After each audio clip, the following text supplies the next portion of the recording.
ఎన్నికల వేళ పార్టీని బలోపేతం చేయడానికి ఏర్పాటు చేసిన టీపీసీసీ విస్తృత స్థాయి సమావేశం నేతల ఆవేశాలు ఆరోపణలకు వేదికైంది. పార్టీని నాశనం చేస్తున్నారంటూ కొందరు సీనియర్లు మండిపడితే ఢిల్లీలో రాహుల్ గాంధీకి ఫిర్యాదుపై మరికొందరు నిలదీశారు. మొత్తానికి కుంతియా ఎదురుగా జరిగిన ఈ సమావేశం కాంగ్రెస్ సీనియర్ల మధ్య సఖ్యత ఏ స్థాయిలో ఉందో బయటపెట్టింది.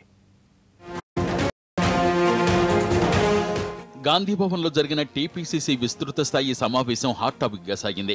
కొన్నాళ్లుగా పార్టీలో నేతల మధ్య ఉన్న విభేదాలు ఈ సమావేశంలో బయటపడ్డాయి. వచ్చే ఎన్నికల్లో పార్టీని అధికారంలోకి ఎలా తీసుకురావాలన్న దానిపై కంటే ఇతర అంశాలపైనే ఇందులో ప్రధానంగా చర్చ జరిగింది. ముఖ్యంగా పాలమూరు పంచాయతీ వేడిని రేకెత్తించింది. ఎన్నాళ్లు కష్టపడి పెంచిన పార్టీకి నష్టం చేస్తున్నారంటూ డీకే అరుణ మండిపడ్డారు. కాంగ్రెస్లోకి రేవంత్ రెడ్డి, నాగం జనార్దన్ రెడ్డిలను ఎవరికీ చెప్పకుండా చేర్చుకున్నారన్న ఆమె ఎమ్మెల్సీ దామోదర్ రెడ్డి పార్టీని వీడుతుంటే ఎందుకు పట్టించుకోలేదని నేతలను నిలదీశారు. ఇతర పార్టీల నుంచి కాంగ్రెస్లోకి వచ్చేందుకు సిద్ధంగా ఉన్న దానిపై ఎందుకు స్పందించడం లేదని ప్రశ్నించారు.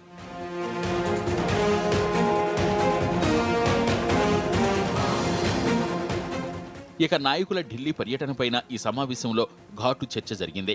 టీపీసీసీ చీఫ్ ఉత్తమ్ కుమార్ రెడ్డిపై కొందరు సీనియర్లు రాహుల్ గాంధీకి ఫిర్యాదు చేసినట్లు ప్రచారం సాగింది. పీసీసీ అధ్యక్షుడు సమాచారం ఇవ్వకుండా ఢిల్లీ ఎలా వెళ్తారని వీహెచ్ ప్రశ్నించారు. పార్టీలో ప్రజాస్వామ్యం ఎక్కువని, ఎవరైనా ఢిల్లీ వెళ్లొచ్చని, అయితే అది పార్టీ బలోపేతానికి ఉపయోగపడేలా ఉండాలని పొంగులేటి వ్యాఖ్యానించారు. మీడియాలో వచ్చిన వార్తలు పార్టీకి నష్టం చేసేలా ఉన్నాయని అభిప్రాయపడ్డారు. రాహుల్ గాంధీకి ఫిర్యాదు చేశామన్న వార్తలను సీనియర్లు ఖండించారు. పుట్టినరోజు సందర్భంగా శుభాకాంక్షలు తెలిపేందుకే వెళ్లామని, మీడియాలో వచ్చిన వార్తలతో మాకేం సంబంధమని బట్టి, డీకే అరుణ అభ్యంతరాలు వ్యక్తం చేశారు.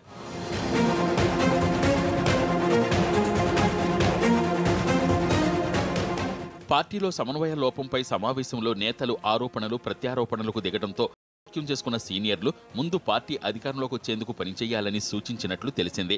డీసీసీల ఏర్పాటు అంశం కూడా సమావేశంలో చర్చకొచ్చింది. కొత్తగా జిల్లాలు ఏర్పాటు చేయడంతో వాటికి డీసీసీలు ఏర్పాటు చేయాలని కొందరు నేతలు కోరారు. అయితే ఇప్పుడే అవసరం లేదని ప్రస్తుత డీసీసీ అధ్యక్షులు వాదించారు. సమావేశం అనంతరం స్పందించిన ఏఐసీసీ రాష్ట్ర వ్యవహారాల బాధ్యులు రామచంద్ర కుంతియా పార్టీలో క్రమశిక్షణ రాహిత్యాన్ని సహించేది లేదన్నారు. కేసీఆర్ ప్రజా వ్యతిరేక విధానాలను ఐక్యంగా ప్రజల్లోకి తీసుకువెళతామని స్పష్టం చేశారు.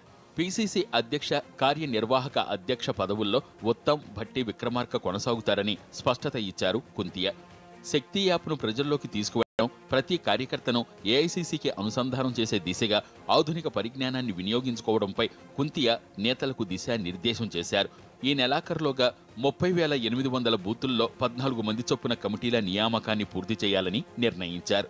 పార్టీ కార్యకలాపాలను విస్తృతపరచడం, సాంకేతిక పరిజ్ఞానాన్ని వినియోగించుకోవడం, సమన్వయం చేసుకునేందుకు తెలంగాణకు అదనంగా 3 కార్యదర్శులను కేటాయిస్తూ ఏఐసీసీ ఉత్తర్వులు జారీ చేసింది. కర్ణాటకకు చెందిన ఎన్ఎస్ బోస్రాజ్, సలీం అహ్మద్, కేరళకు చెందిన శ్రీనివాసన్ కృష్ణన్లు కుంతియాతో కలిసి పనిచేయనున్నారు.